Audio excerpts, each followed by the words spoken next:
Ladies and gentlemen, come gather round, come gather round, come gather around. Today, we're starting to put the frame of the truck back together, which means we're going to put the gas tank in the back of the frame. Let's go! It's a pretty common thing to put a gas tank in the back of these old trucks. It gets it out of the cab, although theoretically inside the cab is the safest place to be, which is usually where they put the driver. Gas tanks were put there for many years, although on long trips you may feel the slosh of fuel going left and right, make you need to stop to go to the bathroom a bit more, and there is the potential of smells coming into the cab and get you a little lightheaded, fun as that may be. Nevertheless, a whack of people put the tanks in the back, and there's lots of tanks that people have used. Blazer tanks, Mustang tanks, Camaro tanks, Impala tanks. People make tanks, people adapt tanks. I, as you can see, am going to be adapting a tank. I'm using a S10 Blazer tank. It's already set up for fuel injection, so it's already got a little pocket inside.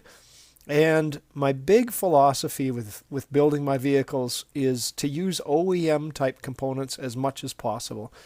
Imagine yourself 300 miles north of Gimli, Manitoba, and you need some kind of part. What are you going to get? If it's some custom made, fabricated, crazy stuff, you're going to have a hard time getting a replacement. But if you can say, yeah, it's a gas tank for a 92 S10 Blazer, they probably have one on a shelf. I'm not a big fan of GM or Chevy at all, but I am a fan of cheap. And when junkyards have their own Chevy truck section, and any auto parts store anywhere this side of Earth has the part you need on a shelf somewhere, you can't really argue with that. So, anyways, I am fabricating. Well, these front and rear flat pieces that you see here were part of the frame. The forward one is still there, still riveted in the same place. The rear one I removed when I shortened the frame. Check the link above for shortening the frame.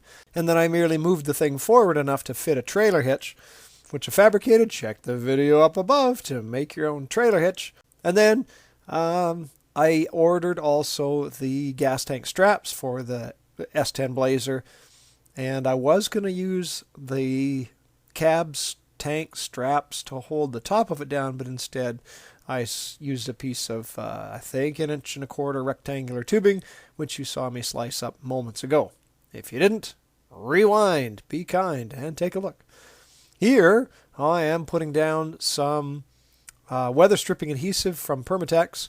It always seems to be yellow, and it's really pretty much the same as like a contact cement. You put it on both pieces, leave it till it dries, stick it together. And I figured I can use these rubber insulators to help not wear a hole through the tank on the top and the bottom. And the rubber I'm using is Big Rig inner tube. I picked up a tube for the window channel in the Super 7 windshield, and then the rest is just sitting around collecting dust. And since I don't throw nothing out, I still had it. So I sliced off some slices, and they're going to go together and hold the tank in. I had debated using roofing paper, which is kind of what it looks like in the original tank straps of my 77 Silverado, but I couldn't see myself buying like a 20-pound box container of roofing paper just for some straps. And I had an inner tube, so what could possibly go wrong? So I added an extra little strip of rubber on here because I cut it a bit too short, I guess, and decided not to ruin a whole bunch of the tube and instead just patch it all together. I bet with this adhesive, ain't going to matter none. So that's what I'm doing. Then I'm rolling her down with a slide hammer that I built for pulling pumps out of automatic transmissions. And then we can put her all together. Here I'm doing the straps that I just put the rubber strip straps on there. In this video, I'm attaching them on the bottom side. I later ended up pulling the tank and remounting these straps to the top side of that bracket or cross member, just because it fit a little bit tighter, a little bit better. When I built all of this, I didn't test it with the rubber strips, so I tried to make it loose enough that it would work, and in the end, it worked out okay. In placing the tank in here, you can see the two different little adapters for the fuel lines. One's black and one's blue. different manufacturers, both from Summit Racing, and these just attach to the original GM lines and turn them into AN fittings. I'm running dash 8 for the main fuel feed line. That's a 1/2 inch, and the fuel lines are Teflon lines, so I can run E85, although there are 0 E85 gas stations anywhere near where I live, so it's not really going to matter. However, I have read that some people find that sometimes gasoline fumes leak out through the rubber fuel lines. So, why not go Teflon? May last forever.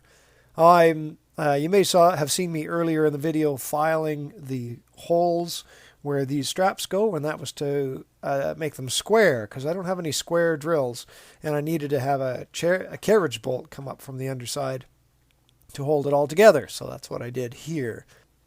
In theory, this whole gas tank can be dropped out of the bottom pretty easily. The straps attach through a couple holes in the back panel with just a couple nuts, and in theory, you can access those nuts either from underneath between the plate and the trailer hitch, or from above, although the bed's probably going to be in the way. And in theory, you can pull the tank out and service it. It's always nice to make things serviceable. It would be nice to have an access panel in the bed floor where you could just open a hatch or remove a panel and take the fuel pump out and replace the fuel pump. Not in this case, because it's a wood floor. Although in my case, I'm using a fake wood floor, but we'll talk more about that later on. Not in this video. Stay tuned. You'll notice I'm using some Never-Seez on all the fasteners here. I did so on the hitch and all the frame mounts and cab mounts and everything else that I have bolts in, because if you've ever had to undo parts that have been on a vehicle for any length of time, you'll thank the guy ahead of you for using Never-Seez. So if it's at all possible that I'll take this thing apart, again, I want to Never-Seez it. Looks like I'm Never-Seezing the little straps to go on the bottom and the little tiny nuts, which theoretically are accessible above and below, whether the bed's in the way or the hitch is in the way, but that should tighten up the gas tank just fine. But yes, Never-Seez, so you don't have to cut them off. If you're in Ontario, you know all about cutting off this, or I guess Michigan and most of the eastern states. Despite being close to the Pacific, stuff in like California doesn't seem to rust. That's kind of weird. Something about the Atlantic. So this is a remote filter from an oil cooler I bought for the V8 Pontiac Firefly that I ended up not using because I wasn't totally happy with the way it was reacting, working, whatever. So, but the thread and fitting on here totally fits. I believe it's for an Isuzu industrial application fuel filter. So this is going to be my fuel filter. And the back, nice and easy to get to, big so it can filter a lot of stuff. And it fits AN fittings, so this should be pretty skookum. I had made a bracket, welded it on, threaded it, and then this uses some, I think, 5/16 bolts, which I believe I also Never-Seezed, although you'd probably never take the bracket off. I did make some AN hose testers, one of which is just a plug to replicate the barb it's going to thread onto, and the other end I think it's an adapter or something, and I just put air hose fitting on it so I can pressurize the whole thing to 100 psi and see if it holds air. And while these are Teflon lined and take a little bit of a trick to put them together, leave a comment below if you want to see how to put AN fittings together. It held pressure, so that was pretty cool. I was impressed. The return is -6, I think, which is 3/8, 6/16. This is all going up to the fuel pressure regulator on the firewall. I need to cut the hoses to length once I know where the heck the firewall is. I got the fuel tank in. I'm pretty happy with the layout. I still have to snake the fuel filler up into the driver's side rear fender. I haven't sorted out exactly what the filler is going to look like. I'm not having the filler come through the bed. That's dumb when you need to fuel up and your truck is fully loaded. You clearly didn't think that through. We got the 2 braided lines. There's going to be a vent hose going up to the filler as well. I'm actually probably thinking of running a charcoal canister to deal with any fumes coming off of this when it's evaporating. But that's where we are so far. You'll probably see a video in the future about hooking up the air ride. And next on my list is going through that transmission. So you may see a video of that coming up pretty quick too. Then, and you know I love bodywork, we'll be getting ready for paint soon.